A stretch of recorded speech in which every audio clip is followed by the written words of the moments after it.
सहना भवतु सहनौ भुनक्तु सह वीर्यं करवावहै तेजस्विनावधीतमस्तु मा विद्विषावहै। ॐ शान्ति शान्ति शान्तिः। ॐ पूर्णमदः पूर्णमिदं पूर्णात् पूर्णमुदच्यते पूर्णस्य पूर्णमादाय पूर्णमेवावशिष्यते। ॐ शान्ति शान्ति शान्तिः। ॐ वाङ्मे मनसि प्रतिष्ठिता मनो मे वाचि प्रतिष्ठितम् आविराविर्म एधि वेदस्य आणी श्रुतं मे मा प्रहासीः अनेनाधीतेन अहोरात्रान् सन्दधामि ऋतं वदिष्यामि सत्यं वदिष्यामि तन्मामवतु तद्वक्तारमवतु अवतु माम् अवतु वक्तारमवतु वक्तारम्।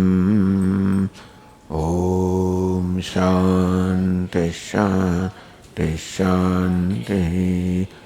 श्रुतिस्मृतिपुराणानाम् आलयं करुणालयं नमामि भगवत्पादं शङ्करं लोकशङ्करं शङ्करं शङ्कराचार्यं केशवं बादरायणं सूत्रभाष्यकृतौ वन्दे भगवन्तौ पुनः पुनः।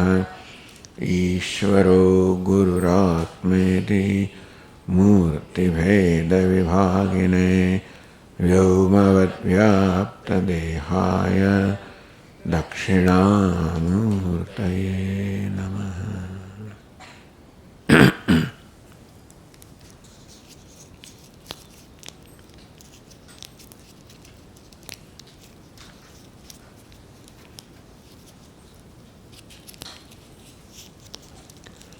अजातशत्रु राजातं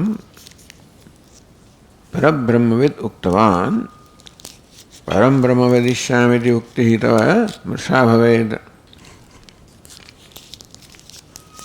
परब्रह्मविद् राजा अजातशत्रु परब्रह्मनो ज्ञाता। तो गार्ग्य पण ब्रह्मनो ज्ञाता છે પરંતુ અપર બ્રહ્મનો જ્ઞાતા। અજાતશત્રુ બ્રહ્મનો જ્ઞાતા છે પરબ્રહ્મનો જ્ઞાતા। એટલે હવે એમનું જે મોહો છે જે સ્થાન છે એ નક્કી થઈ ગયું।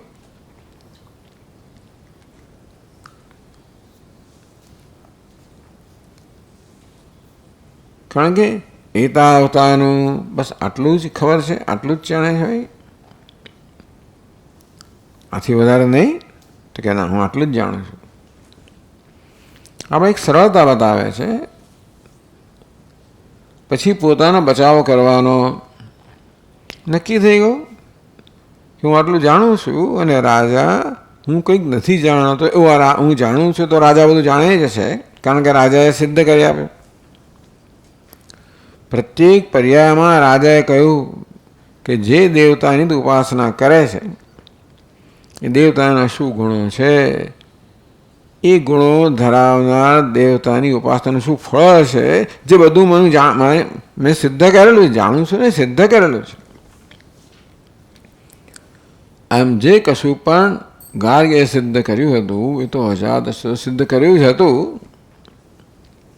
તદુપરાંત પોતે કંઈક જાણે છે।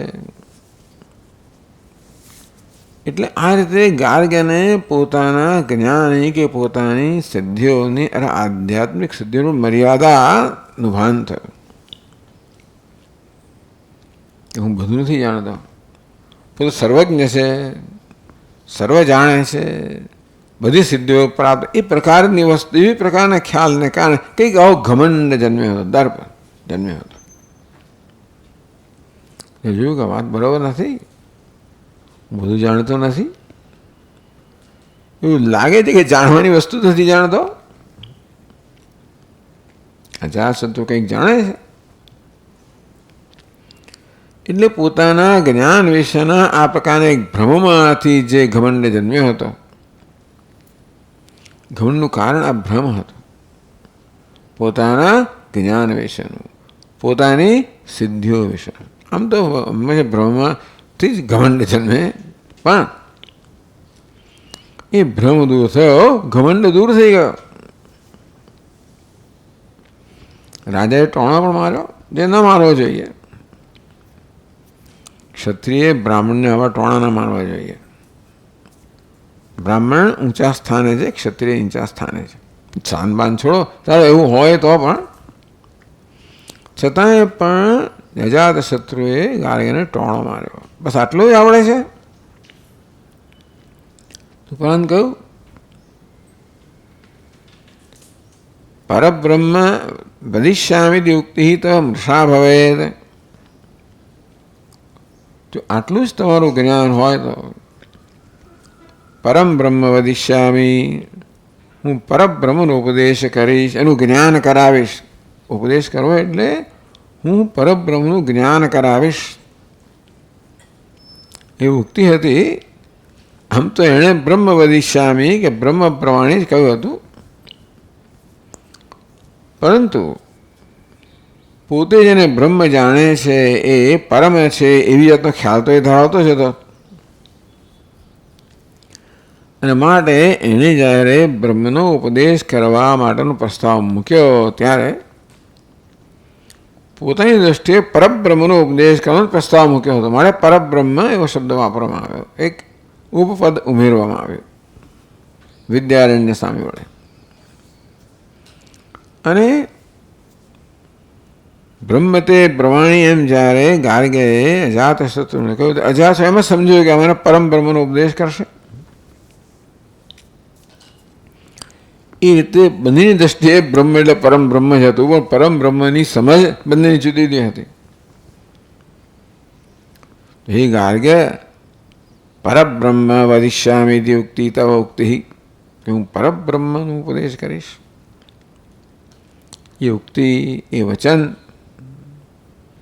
મૃષા ભવે, તો પછી એ વચન ખોટું ઠર્યું. કહ્યું કંઈક અને કર્યું કંઈક એવું થઈ ગયું. એક વચન આપીએ ને પછી આપણે માની છે કે આપણે વચન પાલન કર્યું. એ ખોટું બોલ્યો એને પોતાની દ્રષ્ટિએ ના કહેવાય. અને છતાં પણ જે વચન આપેલું વચનનું પાલન ન થયું, એ દ્રષ્ટિએ જે વચન આપ્યું તો ખોટું થયું. પોતે ખોટો ઠર્યો, પોતે ખોટું બોલ્યો એવું કદાચ આપણે એવું ના કહીએ, પરંતુ પોતે જે બોલ્યો એ ખોટું ઠર્યું. તો ઉક્તિ મૃષા ભવે. અને ઉમેર્યું અજાતશત્રુ રાજાએ, જગત પુરુષાણામ ચ કર્તૃ બ્રહ્મેતિ બુદ્ધ. કેમ ખોટું છે? જે પ્રસ્તાવ મૂક્યો, જે વચન આપ્યું કે હું પરબ્રહ્મનો ઉપદેશ કરીશ, એ ખોટું કેમ છે? કે પરબ્રહ્મ શું છે? આ પુરુષોને પરબ્રહ્મ માનવામાં આવ્યું છે. આદિત્ય પુરુષ, ચંદ્રમસી પુરુષ, વિદ્યુતી પુરુષ. આમ ગઈકાલે કહ્યું તે પ્રમાણે આ બધા સૂક્ષ્મ શરીર ઉપેક્ષિત ચૈતન્યના નામ છે. આદિત્યમાં રહેલો પુરુષ એટલે આદિત્ય દેખાય છે બધાને. એમાં રહેલો પુરુષ એટલે એમાં રહેલો ચેતન આત્મા. પણ ગાર્ગ્ય કોને ચેતન આત્મા માને છે? આદિત્યમાં જે પ્રાણ છે ને એ પ્રાણને ચેતન આત્મા માને છે. તેમ ચંદ્રમામાં, તેમ વિદ્યુતમાં, તેમ આકાશમાં વગેરે આવા 16 અંગો. કારણ કે અંગ તો જાણે કે ચેતનવંતો હોય જ, આત્મા દેહને ચેતનવંતો બનાવે એટલે બધા અંગોમાં ચેતન વ્યાપેલું જ હોય. તેવી રીતે પરમાત્મા આ જગતરૂપી દેહને ચેતનવંતો બનાવવા માટે ચેતનવાન પરમાત્મા ચેતન એ સર્વત્ર વ્યાપેલો છે. ચેતના ધૃતિ, ભગવાને કહ્યું ચેતના હું છું, દેહમાં વ્યાપ્ત ચેતના. એટલે કે દેહમાં જે સૂક્ષ્મ વ્યાપ્ત છે ને એમાં પ્રતિબિંબિત ચેતના હું છું એનો અર્થ થયો ત્યાં આગળ. તેમ જે આપણે અનુભવીએ છીએ, જોઈએ છીએ કે અનુભવીએ છીએ એ સમષ્ટિ સ્થૂળ શરીર છે. એટલી સમજ તો છે આપણા મહાપુરુષોને કે આ જ માત્ર અંતિમ સત્ય નથી, પરંતુ આ જગત જે ગતિમાન છે, જગતમાં જે એક વ્યવસ્થા છે, સંવાદિતા છે, ગતિ છે, આ બધું કશાકને કારણે છે, ચેતનને કારણે છે. એ પણ સમજાય કે આ ચેતન બે સ્તરની અંદર અભિવ્યક્ત થાય છે. પહેલા ચેતન સૂક્ષ્મ શરીરમાં અભિવ્યક્ત થાય છે અને સૂક્ષ્મ શરીરને ચેતનવંત બનાવે છે. એ દ્વારા આ પછી મનને, ઇન્દ્રિયોને, દેહને ચેતનવંતો બનાવે છે. એ કહે છે ચિચ્છાય ચિચ્છાયો છાયા ચિચ્છાયા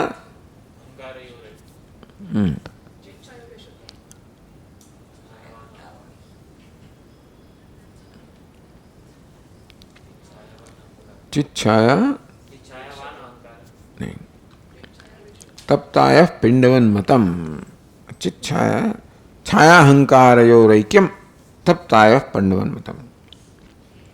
આ છાયા ચિચ્છા અને અહંકારનું ઐક્ય એવું છે તપ્તાય પિંડવત. એ ગરમ કરેલા લોખંડના ગોળા જેવું છે. તો જેમ અગ્નિની ઉપસ્થિતિમાં આ લોખંડને લાલ અને ગરમ બની જાય તેવી રીતે આ છાયાની ઉપસ્થિતિમાં, ચિચ્છાની ઉપસ્થિતિમાં અહંકાર ચેતનવંતો બને.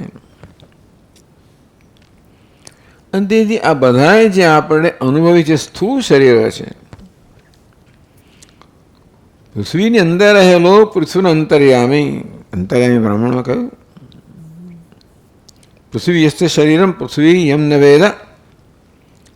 પૃથ્વી જેનું શરીર છે એ પૃથ્વ્યામ તિષ્ઠન, જે પૃથ્વીમાં રહેલો છે. પૃથ્વી જેનું શરીર છે, પૃથ્વી જેને જાણતી નથી. અંતસ્સન યમયતી, જે અંદર રહીને નિયમન કરનાર છે. એ અંતર્યામી એટલે સૂક્ષ્મ શરીર ઉપહિત ચૈતન્ય, જેને વૈષ્ણવ લોકો પરમાત્મા માને છે. અંતર્યામી તો અંતર્યામીને જ આત્મા માનીને, અંતર્યામી કોણ છે? સૂક્ષ્મ શરીરમાં પ્રતિબિંબિત થયેલું ચૈતન્ય. અહીં સૂક્ષ્મ શરીર માટે પ્રાણ શબ્દનો પ્રયોગ થયો. કારણ કે કઈ રીતે આપણે સૂક્ષ્મ શરીરને જોઈએ છે એનો આધાર છે. સૂક્ષ્મ શરીરમાં તો ઈચ્છા શક્તિ, ક્રિયાશક્તિ, જ્ઞાન શક્તિ, બધી શક્તિઓ છે. પણ જગતની અંદર જે ગતિમત્તા છે એ સૌથી પહેલાં ધ્યાન ખેંચનારું છે. એ ગતિ છે, શક્તિ છે. એ કોને કારણે? પ્રાણને કારણે. સમસ્ત સર્વ શક્તિમાન સમષ્ટિ પ્રાણ. એટલા માટે અહીંયા પ્રાણની પ્રધાનતાથી ઉપાસના કરવામાં આવી. આ પ્રકારે વેદ ઉપનિષદોમાં અને અન્યત્ર પણ પ્રાણની પ્રધાનતાથી ઉપાસનાનું ઘણું મહત્વ છે. બસ એને આત્મા માનવામાં આવે છે. એટલે પોતાની દ્રષ્ટિએ ગાર્ગે સાચો છે ભાઈ, પણ તારી આ દ્રષ્ટિ બરોબર નથી, પર્યાપ્ત નથી. એટલે જે અંતર્યામી પુરુષોની તું ઉપાસના કરે છે, કહ્યું કે જગત પુરુષાણામ છે. એ બધા પુરુષો છે અંતર્યામી છે, અર્થાત પ્રાણ કે સૂક્ષ્મ શરીરમાં પ્રતિબિંબિત ઉપહિત ચૈતન્ય છે. પણ આમ ઉપાધિની પ્રધાનતાથી ઉપાસના કરવામાં આવે છે અને તેથી ઉપાધિને પ્રાણને સૂક્ષ્મ શરીરને જ આત્મા માનવામાં આવે છે. અર્થાત ચેતનતા આ પ્રાણનો ધર્મ છે. પ્રાણ ચેતન છે, આત્મા છે. એટલે આ વ્યક્તિગત વ્યષ્ટિ શરીરમાં એને ભોગતા કહેવામાં આવે. વેદાંત શાસ્ત્ર ભોગતાને આત્મા કહેતું નથી, પણ આત્મા જ ભોગતા છે. ભોગતા ચેતન હોય, જળ વસ્તુ ના હોય, પ્રાણ ભોગતા ન હોઈ શકે. તે પ્રાણ ભોગતા નથી એ કહેવા દ્વારા પ્રાણ આત્મા નથી કહેવામાં આવ્યું. ભોગતા એ આગળ કહે છે, આત્મા એવું કહેવાનું નથી, પરંતુ આત્મા એ ભોગતાના રૂપમાં વ્યક્ત થાય, પ્રાણ નહીં. તમારે ચૈતન્યનું અન્વેષણ કરવું તો જ્યાં ભોગતા છે ત્યાં અન્વેષણ કરો, એવું થશે. પણ જે પુરુષોની ઉપાસના કરે છે, અને કેવા પુરુષ છે, ઉપાધિ સહિતના, એ ઉપાધિને જગત કહેવામાં આવે. બધી ઉપાધિ ભેગી કરો તમે બધા અંગોની, તો જગત બની જાય ને, જષ્ટિને સમષ્ટિ. જગત પુરુષાણામ છે કર્તૃ બ્રહ્મે. તું આ બ્રહ્મ કોને કહેવાય? આ પુરુષો અને જગતરૂપી ઉપાધિનો બનેલો આ પ્રાણ એ બ્રહ્મ નથી, જેને તું બ્રહ્મ માને છે. પરંતુ આ બધા જેમાંથી ઉત્પન્ન થયા. ગઈકાલે વાત કરવામાં આવી કે ઉત્પત્તિ બે પ્રકારની થઈ. આ જગતની ઉત્પત્તિ જે છે એ પરમાત્માની કલ્પના કહો, સર્જન કહો. પણ પુરુષ અર્થાત જીવાત્માઓ છે. આ બધા જીવાત્માના નામ કહેવાય, અંતર્યામી નામ.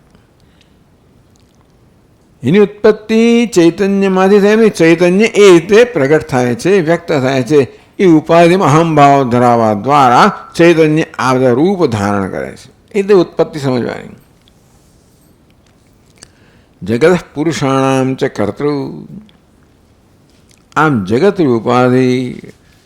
ઉપાધિમાં જે ચૈતન્ય છે, અવચ્છિન્ન ચૈતન્ય છે, એનું કરનાર, એનું અધિષ્ઠાન કયું છે, એને બ્રહ્મ કહેવાય. આમ તેને જે કહ્યું મિથ્યા કેમ છે એ બતાવવું પડે ને. મૃષા ભવેત તવોક્તિ મૃષા ભવેત. તવોક્તિ તો ખોટી છે. કેમ? તો કે બ્રહ્મ આ છે. ભાઈ તમે જેને બ્રહ્મ માનો છો એ બ્રહ્મ નથી, બ્રહ્મ તો આ છે. એનું કારણ એ બ્રહ્મ છે.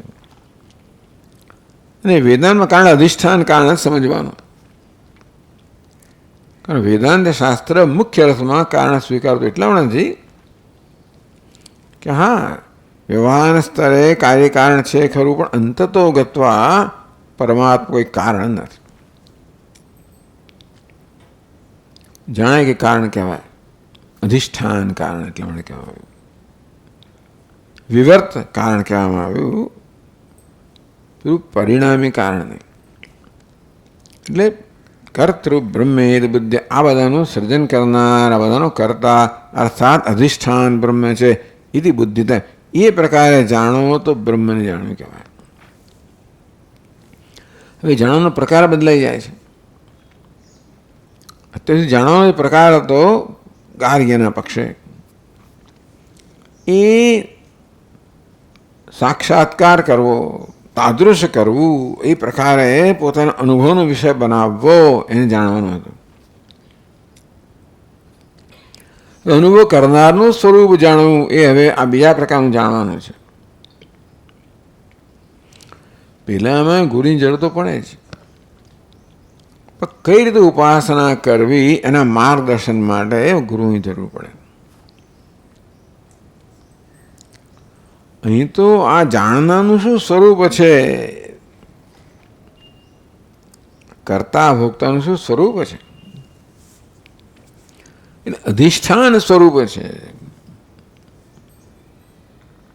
એટલે આ પુરુષ કહો કે જગત કહો, એને કર્તા સાથે બ્રહ્મ સાથે સીધો સંબંધ નથી. અધિષ્ઠાન અધ્યારોપનો સંબંધ છે. એટલા માટે બાદથી જાણવાનું છે. અધ્યારોપનો બાદ કરવો એટલે કે એને ગાર્ગે અધ્યારોપને સત્યતા આપે છે. મૃષા ભવેત તો કે તું જેને સત્ય માને છે સત્ય નથી, એ તો મિથ્યા છે, અધ્યારોપ છે, આભાસ છે. એ રૂપે જે ભાષ્ય રહ્યું છે એ સત્ય છે. આ પ્રકારે જાણે હે ગાર્ગે તો બ્રહ્મને જાણ્યું કહેવાય. બીજી વસ્તુને જાણીને બ્રહ્મ માનતો હતો, માટે હું બ્રહ્મનો ઉપદેશ કરીશ, એ ઉક્તિ છે મૃષા, એ ખોટી છે.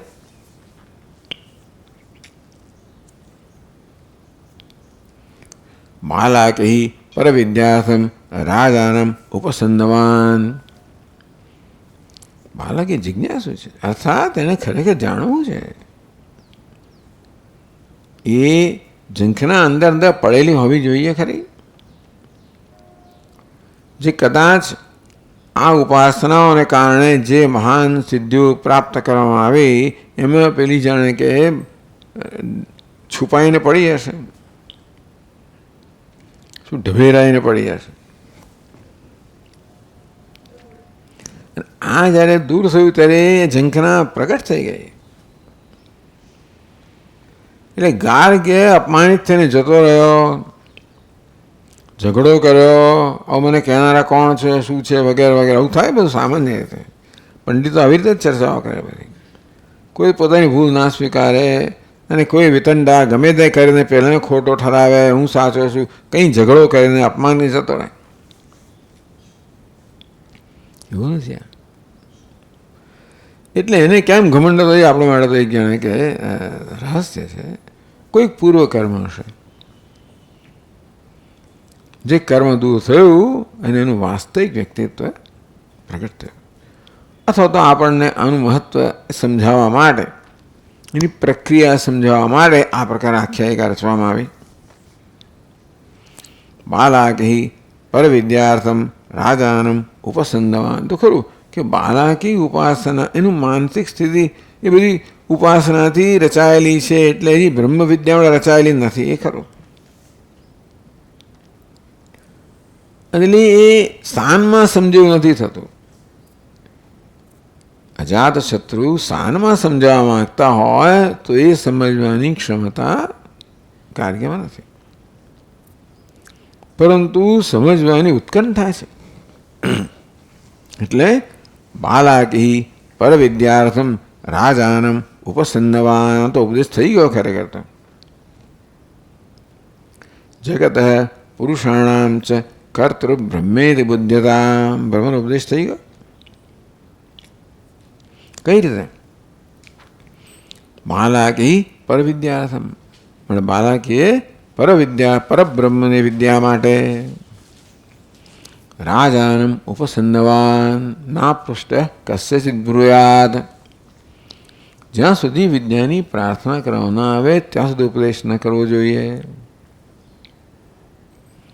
તેથી ઉપસંદવાન ઉપસત્તિ એટલે ગુરુની સમીપ જવું, નજીક જવું, શરણાગત થવું, શ્રદ્ધા ભક્તિપૂર્વક સેવા કરવી અને પછી પોતાની જિજ્ઞાસા વ્યક્ત કરવી.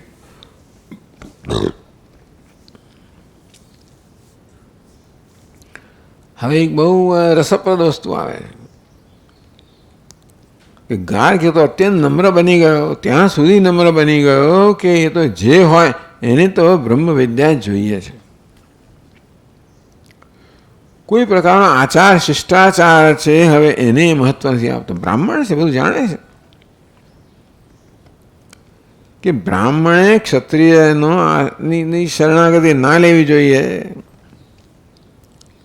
ગુરુને તમારે પ્રણામ કરવા પડે ને, એને ઊંચા સ્થાને બેસાડવા પડે, પોતે નીચું સ્થાન સ્વીકારવું પડે. તો ભાઈ બ્રાહ્મણ તો બધાનો ગુરુ છે, અને આ ક્ષત્રિય તો શિષ્યના સ્થાને છે, પણ એમાં જ્ઞાન ઉત્કંઠા એટલી હદ સુધીની છે કે આવું જે બહુ પ્રચલિત ઉપચાર છે કે ભાઈ બ્રાહ્મણે ક્ષત્રિયને પ્રણામ ન કરવા જોઈએ, એ ઉપચાર પણ જતો કરે ભૂલી ગયો. ઉપસન્નવાન રાજાએ સ્વીકાર્યું નહીં. રાજા જાણે છે એટલે 11મા શ્લોકમાં કહે છે, રાજા નાંગી ચકારૈ તત સ્વજાતેર્ધમત્વતઃ ગુરુત્વં નાસ્તિ મે તુભ્યં બ્રહ્મ વિજ્ઞાપયામ્યહમ વેવત્વે જ્ઞાપયિષ્યામિ. એવું ત્યાં ઉપનિષદમાં કહ્યું, વિજ્ઞાપયિષ્યામિ. વેવ વી એવ તે જ્ઞાપયિષ્યામિ. વીતા જે ઉપસર્ગ છે જ્ઞાપયિષ્યામિ, વિજ્ઞાપયિષ્યામિ, હું તને વિજ્ઞાન કરાવીશ. એવ કરાવીશ જ, અર્થાત હું તને જ્ઞાન કરાવીશ એવું કહ્યું, ઉપદેશ આપીશ નથી કહ્યું. હું જ્ઞાન કરાવીશ, ભ્રમાણી નથી કહ્યું, પણ ઉપદેશ આપીશ, જ્ઞાન કરાવીશ. એ કહે છે પણ રાજાના અંગીચકાર એતદ, રાજા એતદ ન અંગીચકાર, અર્થાત ગાર્ગ્યએ એમની ઉપસ્થિતિ સ્વીકારી, શિષ્યત્વ સ્વીકાર્યું, અજાતશત્રુને ગુરુના સ્થાને સ્થાપિત કરે, આ વસ્તુ રાજાએ ન અંગીચકાર, અંગીકાર ન કર્યો. કેમ અંગીકાર ન કર્યો? સ્વજાતે અધમત્વતઃ, પોતાની જાતનું ક્ષત્રિય જાતની અધમતા હોવાના કારણે, એટલે નીચાપણું. અધમ એટલે ઉર્ધ્વ અધમ. બ્રાહ્મણ જાતિ છે એ ઊંચી જાતિ છે, ક્ષત્રિય જાતિ છે એ નીચી જાતિ છે. આ તો હવે યુગની વાત કરી છે, વર્ણાશ્રમ ધર્મ વગેરે આધારે જ બધું ચાલતું હતું. અને આ પ્રકારે વર્ણાશ્રમ ધર્મ માટેનો આપણો જો અભિમાન હોય, આદર હોય, એનું પાલન હોય તો સરસ કામ કરે. જ્યાં કોઈને, આપણા પૂજ્ય સ્વામીજી કહે કે નોન કમ્પેટિટિવ સોસાયટી, આ વર્ણાશ્રમ વ્યવસ્થા એટલે એવી સમાજ વ્યવસ્થા જે બધી કોમ્પિટિશનથી, સ્પર્ધાથી મુક્ત છે. સ્પર્ધા મુક્ત આવી આદર્શ છે, પણ સ્પર્ધા મુક્ત સમાજ વ્યવસ્થા. ત્યાં પોતે પોતાનાથી સભાન છે અને તેથી પોતાના સ્થાનથી સભાન છે, અને સ્થાનને પણ સહર્ષ સ્વીકારવામાં આવે છે. રાજા પોતાના સ્થાનથી સમાન છે એનો અર્થ એ નથી કે એને એવો કંઈક લઘુતા ગ્રંથિ છે એવું નથી. પોતાનું સ્થાન નીચું એટલે હલકો ઓછું એવું નહીં. દરેકને પોતાનું ગૌરવ છે. અને તેથી બ્રાહ્મણ, ક્ષત્રિય, વૈશ્ય, શૂદ્ર બધાને પોતાનું ગૌરવ હોય, પોતાનું કર્તવ્ય હોય અને પોતાનું કર્તવ્ય બજાવવાનો સંતોષ હોય. આ પ્રકારે દરેકનું કર્તવ્ય કર્મયોગ બની જાય. સંતોષપૂર્વક કર્મ કરવામાં એટલે કર્મયોગ થઈ ગયો. એ ક્યારે હોય? જ્યારે પોતાના સ્થાનનો સ્વીકાર હોય ત્યારે. પોતાના સ્થાન જે ફરિયાદ વૈશ્ય શુદ્ધ એવું હોય અને પેલાને કેવું ફલાણાને કેવું એવી જાત, તો પછી સંતોષ ના હોય. જ્યારે મનુષ્યમાં ગ્રંથિઓથી પીડાતું હોય ત્યારે પોતાના કર્મથી સંતોષ ના લઈ શકાય. કર્મમાં સ્પર્ધા થાય, ઊંચું નીચું કર્મ, પેલું કર્મ, મારું તારું વગેરે વગેરે. અહીં એવું નથી. એટલે એવી આદર્શ છે હશે, એટલે ટૂંકમાં એવો આદર્શ ક્યારે હશે કે નહીં પ્રશ્ન છે. છતાં આ વૈદિક કાળમાં મહદઅંશે આવો આદર્શ હતો. ત્યાં ઘણા બધા અપવાદો હોય અને એવા બધા ઘણા કિસ્સાઓ છે પુરાણોમાં, એ અપવાદો છે. સ્વજાત અધમત્વત વૃત્વમ નાસ્તિ મેં, હું અધમ છું ક્ષત્રિય હોવાને કારણે બ્રાહ્મણથી ઉતરતો છું, માટે મેં ગુરુત્વમ નાસ્તિ, હું ગુરુનું પદ સ્વીકારી ના શકું, હું ગુરુના પદ પર બેસી ના શકું.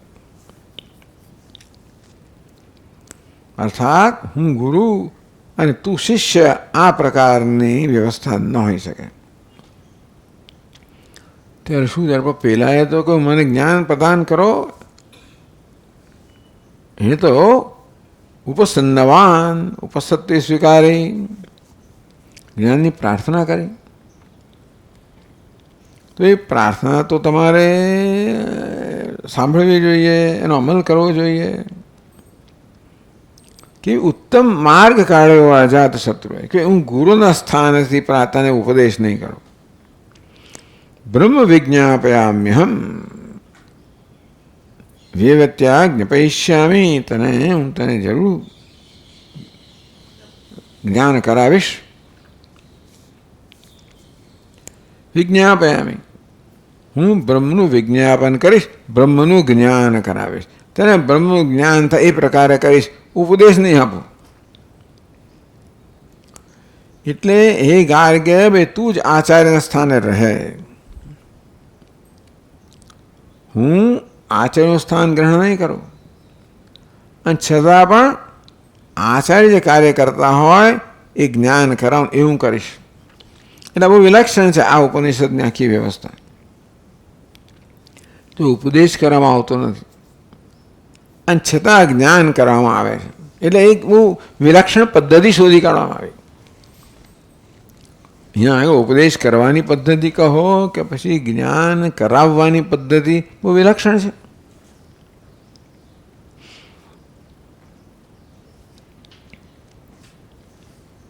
તો આ પ્રકારે રાજાએ પ્રતિજ્ઞા કરી, વ્યવત્વા જ્ઞાપયિષ્યામિ, હું જરૂર જ્ઞાન કરાવીશ. એટલે આવું બધું શાસ્ત્ર ન હીનાત પરમ અભ્યાદધીત, હીનાત પરમ ન અભ્યાદધીત. હીન વ્યક્તિ પાસેથી પરમ વસ્તુનું જ્ઞાન ન મળવું જોઈએ. એટલે મંત્ર દીક્ષા હીન વ્યક્તિ પાસે ન લેવી જોઈએ વગેરે વગેરે. એટલે આવું બધું કહેવામાં આવ્યું છે. અને તેથી બ્રાહ્મણ એ ગુરુના સ્થાને જ આખા સમાજ માટે એ પણ નક્કી હતું. એટલે બ્રાહ્મણમાં બ્રાહ્મણપણું હોય એ પણ અપેક્ષિત હતું. અને આપણે જોયું છંદોગ્યમાં બૃહદારણ્યકમાં કે કેવી રીતે બ્રાહ્મણો જ્યારે જ્ઞાન થયું કે ભાઈ મને જ્ઞાન નથી, આવી રીતે આરોન પુત્ર ગૌતમ એ પ્રવાણ રાજા પાસે ગયો. એટલે પહેલાં શ્વેતકેતુ ગયો, પિતાએ મોકલ્યો કે જા સભામાં જા, તું ભણી રહ્યો છું ને, જા તારું જ્ઞાન પ્રગટ કર, એટલે ખબર પડે બધાને કે હું કેવો વિદ્વાન છું. એ ગયો અને પેલા પ્રવાણ રાજાએ એને બધા પ્રશ્નો કર્યા, 5 પ્રશ્નો કર્યા, એકેય પ્રશ્ન ઉત્તર ના આવડ્યો.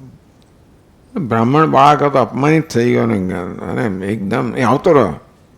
આવું નાનો છે ને બાળક, એ પ્રકારે પરિપક્વ મેચ્યોરિટી ધરાવનાર પેલો નથી, છે પાછો આવતો. કોઈ જાત પાસે મોકલે પિતાજી. તો પિતાજીએ જાણ્યું કે આ દીકરાને ખબર, તો એને એટલે મને ખબર તો એવું થઈ ગયું. એ પ્રશ્ન ઉત્તર જે રાજાએ પૂછેલા પ્રવાહણ એ આરુણને ખબર નહોતી, એના માટે નમ્રતાથી એ રાજા પાસે ગયો અને કહ્યું કે આપ મને વિદ્યા પ્રદાન કરો. ત્યારે એ રાજા એ જ પ્રકારે જ વિદ્યા પ્રદાન કરી, પણ એવી જાતની ઉપનયન વગેરે વિધિ ના કરી. આમ આવા બધા આપણે ત્યાં આવા ઘણા કિસ્સાઓ ઉપનિષદમાં વર્ણવેલા છે. ચાલો, એટલે ટૂંકમાં એનું જ પાલન કરતા અજાત શત્રુએ આ પ્રકારે કહ્યું. તો હવે આગળ કહે છે,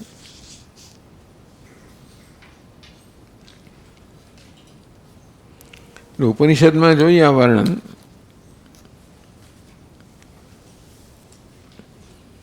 આપણે 54-55 પાન પર જોઈ રહ્યા હતા.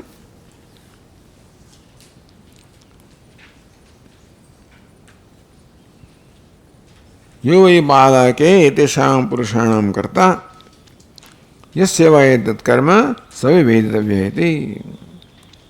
આ પુરુષોનો અને જગતનો સર્જક છે એ બ્રહ્મ છે. એ પ્રકારે બ્રહ્મને જાણવું છે. તું જાણે છે એ પ્રકારે નહીં. તતો બાલાકે સમિત પાણી પ્રચક્રમે ઉપાયાની.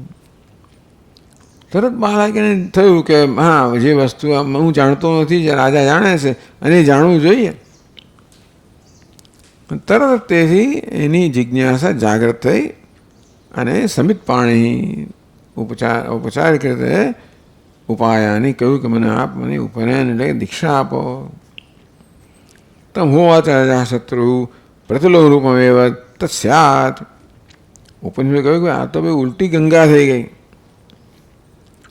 પ્રતિલોમ વિપરીત, વિપરીત પ્રવાહને પ્રતિલોમ કહેવાય. આ લોમ અને પ્રતિલોમ, જે વાળ જતા હોય ને એ દિશાને લોમ કહેવાય ને ઉલટે થાય તો પ્રતિલોમ કહેવાય. એટલે વિપરીત પ્રવાહને પ્રતિલોમ કહેવાય. પ્રતિલોમ રૂપમ એવ તત્સ્યાત ક્ષત્રિયો બ્રાહ્મણ ઉપનયેદ. આ ક્ષત્રિય પોતાના બ્રાહ્મણને પોતાનો શિષ્ય બનાવે અને ઉપદેશ કરે. એ તો પ્રવાહથી, ટ્રેડિશનથી, એટલે કે આપણી પરંપરાથી વિરુદ્ધની વસ્તુ થઈ જાય. એ કંઈ વાંધો નહીં, કારણ કે ગાર્ગે જિજ્ઞાસા પ્રગટ કરી અને જ્ઞાન માટેની પ્રાર્થના કરી, તો એ પ્રાર્થનાનો તો ઉત્તર વાળવો જોઈએ, પૂરી કરવી જોઈએ. એ આવ વ્યક્ત્વા જ્ઞપયિષ્યામિ. વ્ય એટલે વી એવ ત્વા જ્ઞપયિષ્યામિ. આ વી છે એને જ્ઞપયિષ્યામિ સાથે જાય એટલે એવત્વા વિજ્ઞપયિષ્યામિ. એટલે ત્વા વિજ્ઞપયિષ્યામિ એવ, હું તને જરૂર જ્ઞાન કરાવીશ.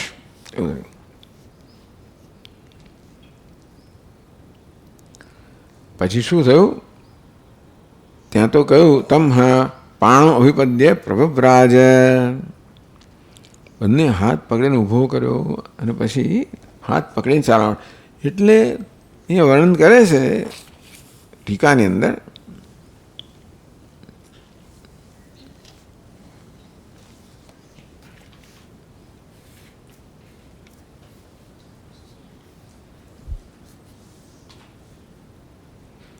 તમ અપગતગર્વમ બ્રાહ્મણમ દીનતમાવસ્થામ પ્રાપ્તમ કેલ ઉવાચ અજાતશત્રુ. હવે દીનતાની અવસ્થા પ્રાપ્ત થયેલા બ્રાહ્મણને અજાતશત્રુએ કહ્યું,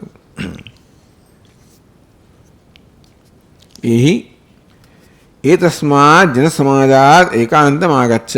ચાલો ભાઈ આપણે એકાંતમાં જઈએ. અત્યારે જનસમાજમાં છે કે સભામાં બધો વાર્તાલાપ થયો ને, આપણે અહીંથી એકાંતમાં જઈએ. એકાંતમ આગચ્છ. આવ વ્યવત્વા જ્ઞપયિષ્યામિ ત્વા ત્વામ ગુરુમ વિજ્ઞપયિષ્યામિ એવ. તું જે ગુરુ છે એને એનું જ્ઞાન કરાવીશ. તો ગુરુના સ્થાને જ રહેશે અને હું તને જ્ઞાન કરાવીશ. એ જાનામી તત્વભ્યમ વદન ન વંચયિષ્યામિ ઇત્યર્થ. હું જાણું છું એ કહીશ, હું છેતરીશ નહીં. હું જાણું છું એ કહીશ અને જ્ઞાન કરાવીશ. ઇતિ અને પ્રકારેણ ઉક્ત્વા અનંતરમ તમ બાલાકમ બ્રહ્મવિદ્યાસમ કિલ પાણો અભિપદ્ય. એના બંને હાથ પકડીને કરે સસ્નેહમ ગૃહીત્વા. રાજા પોતાનો સ્નેહ પ્રગટ કરે છે. કોના પ્રત્યે? બાલકી પ્રત્યે. કારણ કે બાલકીમાં જે પ્રકારની એક લજ્જા જન્મી હતી કે પોતે ખોટો ઠર્યા બધાની સમક્ષ, એટલે જે લજ્જિત થયું મનની અંદર, એને કારણે જે ખેદ થયો, આવી ખેદની કે લજ્જાની જો વૃત્તિ મનમાં હોય તો એ મન વડે આપણે કંઈ શીખી ના શકીએ. મન આ બધી ગ્રંથિઓથી મુક્ત હોવું જોઈએ. તદ્યાદભીતિમ સહસા મહાત્મા, વિવેક ચૂડામણી કે મહાત્માનો આ ધર્મ છે કે એણે આ જિજ્ઞાસુને પહેલાં નિર્ભય બનાવવો જોઈએ. ત્યાં ભયનો પ્રશ્ન છે. ચાલો વિવેક ચૂડામણીમાં આ ભય છે કે ભીતો હું ભયભીત છું આ સંસારથી વગેરે વગેરે. પણ ટૂંકમાં શિષ્યના મનની અંદર જે કશી ગ્રંથિઓ હોય, જે ગ્રંથિઓ એની જ્ઞાનની સમજમાં કે જ્ઞાન પ્રાપ્ત કરવા અવરોધરૂપ થનારી થાય જ, મન મુક્ત હોવું જોઈએ. એટલે સસ્નેહમ ગૃહીત્વા પ્રભુરાજ, એને સ્નેહ સહિત એના બે હાથથી ઊભો કર્યો. એટલે તરત બાળા કહે છે કે ના, આ તો મને પ્રેમ કરે છે, મારો તિરસ્કાર નથી, મારું કોઈ અપમાન નથી, મારો સ્વીકાર છે. બસ એટલે બાલાકીનું મન મુક્ત થઈ ગયું. જે કે એના મનમાં જે શરમની કે સંકોચની જે કે ભાવનાઓ જન્મી હશે એ દૂર થઈ ગયું. સભા દેશાંતરમ જગામાં, જે સભા પ્રદેશમાં વાર્તાલાપ થયો ત્યાંથી બીજા સ્થાને ગયા. તો રાજા બાલાકી હકેલે સુપ્તમ પુરુષમ આજગમતુ, લઈ ગયો એટલે રાજમહેલની અંદર કંઈક સૂતો હશે કોઈ માણસ. એટલે મને આજે કોઈ પહેરે ઘેરે સૂતો હશે સામાન્ય રીતે. કે અંતઃપુરનો કે પહેરે ઘેરે છે એ આરામથી એટલે વ્યવસ્થિત ઊંઘતો હતો. એ લોકો એ પ્રકારનું સુખ છે. એ લોકો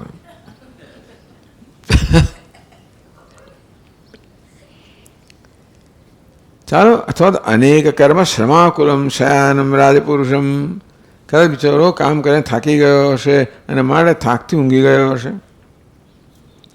કંજિત ઈ હતું, એવા કોઈક જે રાજપુરુષ હશે જે ઊંઘી ગયો હતો શ્રમને કારણે, ત્યાં પહોંચ્યા પ્રાપ્ત બનતો.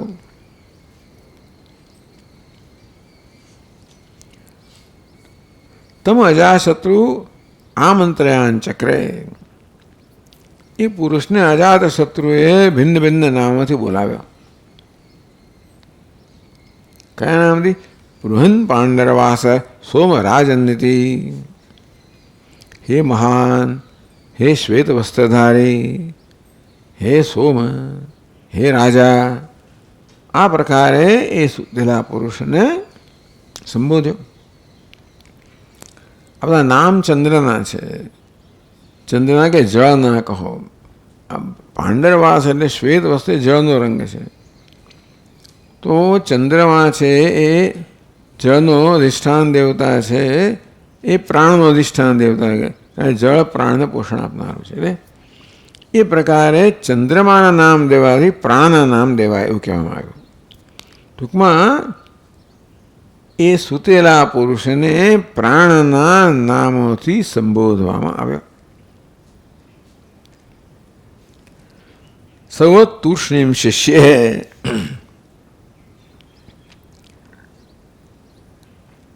પણ છતાં પેલો તો આરામથી ઊંઘતો જ રહ્યો.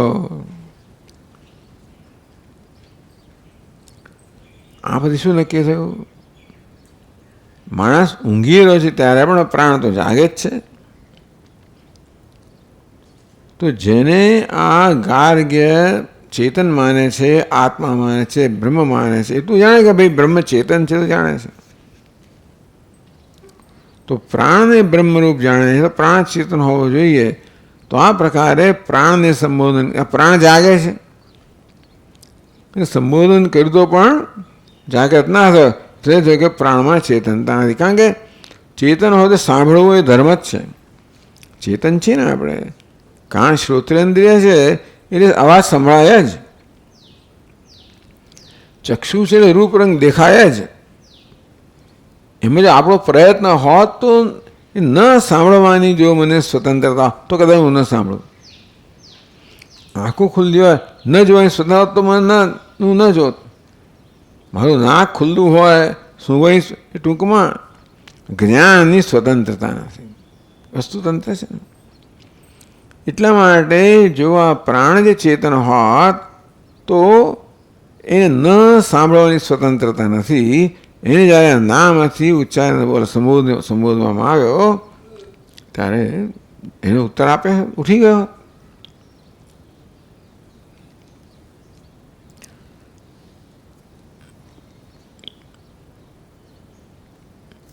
સહ ઉ જેને આ પ્રકારના નામથી સંબોધવામાં આવ્યો હતો એ પ્રાણ તુષ્ણીમ એવ શિષ્ય. તુષ્ણીમ તો ઉ એટલે આ જાણીતી વસ્તુ છે. ઉહ કે જે જાગે છે એને જાગનાર કરતા જુદો છે, જાગ્યો નહીં. અવસ્થાંતરાત્મત્વ એને તુષ્ણીમેવ માને મૌનેનૈવ શિષ્ય શયનમ ચક્રે. ટૂંકમાં આ જે સૂતેલો પુરુષ છે એને જાગ્રત અવસ્થા પ્રાપ્ત ન કરે. જાગ્રત સિવાયની જે સુપ્ત અવસ્થા છે એમાં જ આરામથી પડી રહ્યો. ટૂંકમાં જાગ્યો નહીં એનો થયો. એ પછી નક્કી કીધું કે આ સ્થૂળ દેહ પણ આત્મા નથી, કે સ્થૂળ દેહ પણ છે સામે છે, પ્રાણ પણ આત્મા નથી, સૂક્ષ્મ દેહ પણ આત્મા નથી. એ માત્ર આટલાથી સિદ્ધ થઈ ગયો. જો ઉપદેશ નથી કર્યો, ઉપદેશ કર્યા વગર ઉપદેશ થયો. પછી અહીંયા જરા કહ્યું તત ઉહેરમ યશ્ચ્યા અવિચિક્ષેપ. લાકડી જ મારવામાં આવી હશે, પરંતુ સૂતો હશે કે અમે રાજા જરા ગુસ્સે થયો હશે કદાચ. ત્યાં બૃહદારણ્ય પણ ઢંઢોળ્યો અને વારંવાર ઢંઢોળ્યો. અહીં તો લાકડીથી એને મારવામાં આવ્યો. સ તદેવ સમુત્તસ્થ એમ કરતી ઉઠી ગયો. એટલે ઉઠવાની રીત એક ઝપકીને જાગ્યો. આ માણસને એટલા માટે આમ ધીમે ધીમે કહેતા આમ આમ આમ કરતાં કરતાં જાગે એવું નહીં. એ જગાડવાની રીત હતી. એવી રીતે જગાડવામાં આવ્યો કે ઝપકીને જાગ્યો. એ અગત્યનું છે. ક્યાંકથી આવ્યો જાણે કે એને ખબર ક્યાંથી આવ્યો. એટલે માણસ ઝપકીને જાગે તો ક્યાં છું, ક્યાંથી આવ્યો, ક્યાંથી આવ્યો, ક્યાં ગયો હતો. એ પ્રશ્ન કોને માટે યોગ્ય ઠરે? ઝપકીને જાગેલા માટે.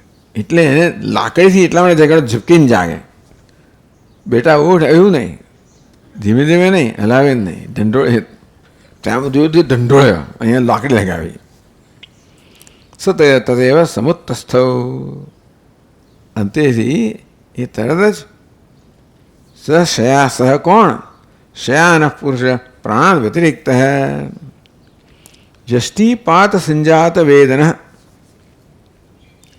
જેનો સંપર્ક થયો. કોણ જાગ્યું? જેનો આ પ્રકારે લાકડી લગાવવાથી સંપર્ક થયો. ચેતનનો સંપર્ક થાય તો જ ચેતન જાગે ને. પ્રાણ ચેતન નથી એને સંપર્ક થવાથી ન જાગ્યો તો એ ચેતન સંપર્ક થવો જોઈએ ને. તેથી યષ્ટિપાત સંજાત વેદન. આ લાકડીના મારથી જેને આ પ્રકારની સભાનતા ઉત્પન્ન થઈ. તદાનીમેવ તરત જ, નહીં કે 2-5 મિનિટ પછી કે થોડી વાર પછી, તરત જાગ્યો. ટૂંકમાં જેવું એ ચેતનને જેવો સંપર્ક થયો કે તરત જ જાગ્યો. સમુત્તસ્થ સમ્યક ઉત્થાન કૃતવાન. ઝપકીને જાગી ગયો. તો આ વસ્તુ અહીંયા કહેવામાં આવી.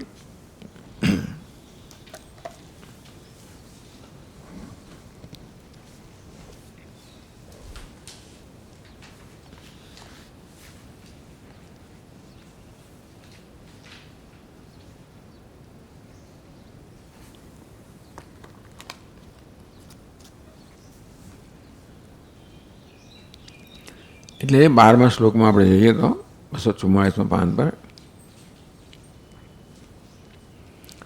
ઇત્યુક્ત્વા પાણિના વિપ્રમ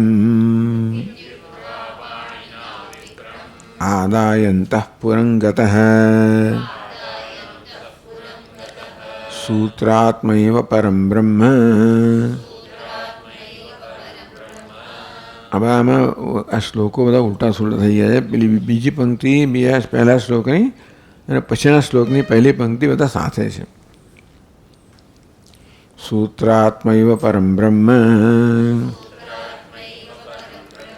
પ્રાણો જીવ ઇતિ દૃશઃ બાલાકેર્નિશ્ચયસ્તસ્ય વ્રાવૃત્यै સ્પષ્ટમાહતમ.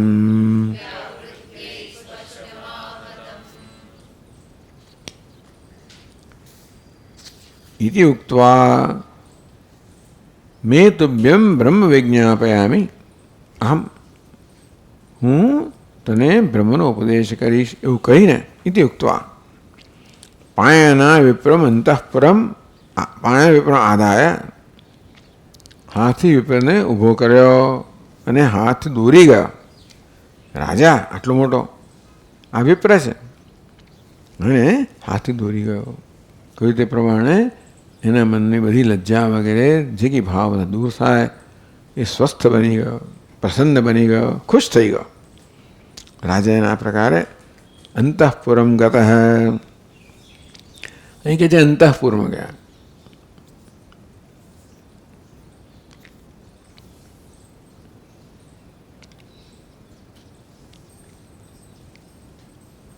હવે શેને માટે અંતઃપુરમાં લઈ ગયા? આ પ્રકારે પ્રયોગ કરો. પ્રયોગાત્મક રીતે એને જ્ઞાન કરાવવામાં આવ્યું. તો અત્યારે બાલાક્યનો કયા પ્રકારનો નિશ્ચય છે? સૂત્રાત્મા એવ પરમ બ્રહ્મ પ્રાણો જેવ ઇતિ દૃશ્ય બાલાકે નિશ્ચય. એટલે બીજી પંક્તિ છે ને બીજા શ્લોકની પહેલી પંક્તિ અહીં સાથે જાય. બાલાકે નિશ્ચય. આ બાલાકનો શું નિશ્ચય હતો? સૂત્રાત્મા એવ પરમ બ્રહ્મ. સૂત્રાત્મા છે ને એ જ પરમ બ્રહ્મ છે. પ્રાણ સૂત્રાત્મા એ જ પરમ બ્રહ્મ છે. પ્રાણ જે જીવ છે. સૂત્રાત્મા એટલે સમષ્ટિ પ્રાણ અને પ્રાણ એટલે વ્યષ્ટિ પ્રાણ. ટૂંકમાં આ પ્રકારે બાલાકી માનતો હતો કે સૂત્રાત્મા કહો, સમષ્ટિ પ્રાણ કહો, એ પરમ બ્રહ્મ છે. અને પ્રાણ જીવ આ વ્યષ્ટિ પ્રાણ છે એ જીવ છે. પ્રાણની જે બધી અભિવ્યક્તિ છે આ પ્રાણ સર્વ શરીરમાં વ્યાપ્ત છે. અંતર્યામી રૂપે કહો કે જીવાત્મા રૂપે કહો. ટૂંકમાં આ પ્રાણ છે જીવ એટલે ચેતન છે. સમષ્ટિ પ્રાણ છે બ્રહ્મ છે અથવા ઈશ્વર છે અને વ્યષ્ટિ પ્રાણ છે ચેતન છે જીવ છે. આ પ્રકારના એના ખ્યાલ હતા. વ્યષ્ટિ સમષ્ટિનો ખ્યાલ છે એટલે કે ઈશ્વર અને જીવનો ખ્યાલ છે, પણ સમષ્ટિ પ્રાણ ઈશ્વર છે, વ્યષ્ટિ પ્રાણ જીવ છે. ઈદૃશ બાલાકે નિશ્ચય. બાળકનો આ પ્રકારનો નિશ્ચય છે. તસ્ય વ્યાવૃત્ય એને વ્યાવૃત્ત કરવા માટે, એનું નિરાકરણ કરવા માટે, એ નિશ્ચયને દૂર કરવા માટે અગત્યનું છે ને. તો જો ગુરુજી જ્યારે શિષ્યને ઉપદેશ કરે ત્યારે એટલા જ માટે પ્રત્યેક સંવાદ એક વિલક્ષણ સંવાદ છે. પ્રત્યેક ઉપનિષદ એક સંવાદના રૂપમાં છે, ગુરુ અને શિષ્યના સંવાદના રૂપમાં. એટલા માટે મોટેભાગે આખ્યાયિકા દ્વારા શિષ્ય છે એની અવસ્થાનું કોઈને કોઈ વર્ણન કરવામાં આવે છે. કસ્તુનો વિજ્ઞાતે સર્વ વિજ્ઞાતમ ભવતી. ભગવાન શું છે જાણવાથી સર્વ જણાઈ જાય. આવો શિષ્ય છે.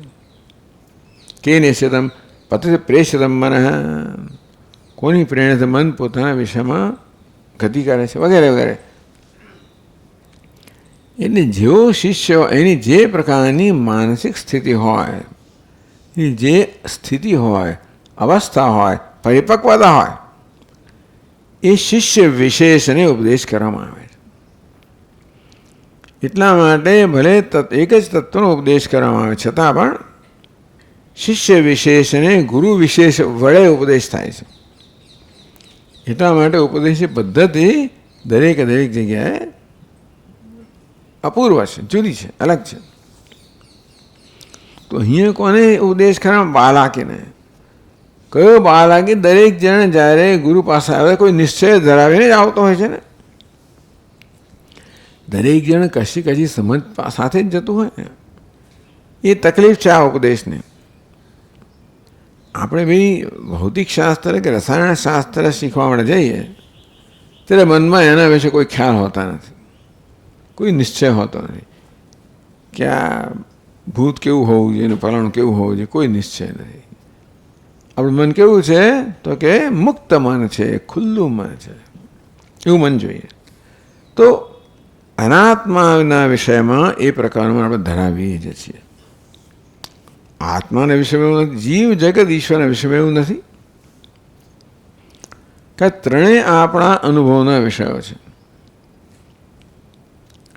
અને આપણી બુદ્ધિનો એવો સ્વભાવ છે કે જે કોઈ વસ્તુ અનુભવ કરે એના વિશે એને નિર્ણય હોય કે આ શું છે, નિશ્ચય હોય.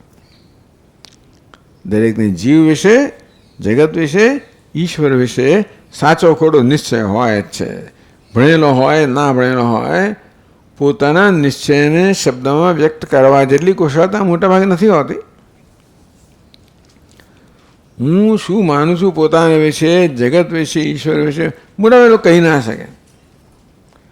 એ માન્યતા એ પણ સભાન ન હોય કદાચ, પણ દરેકમાં આ ત્રણ વિશે માન્યતા હોય તો ખરી જ.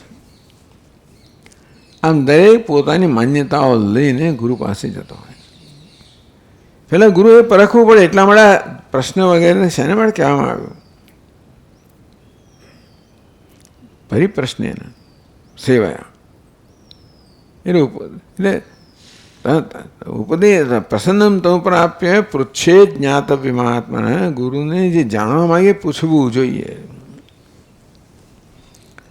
આ પ્રશ્ન શેને માટે છે? પ્રશ્ન કરનારની સ્થિતિને સમજવા માટે.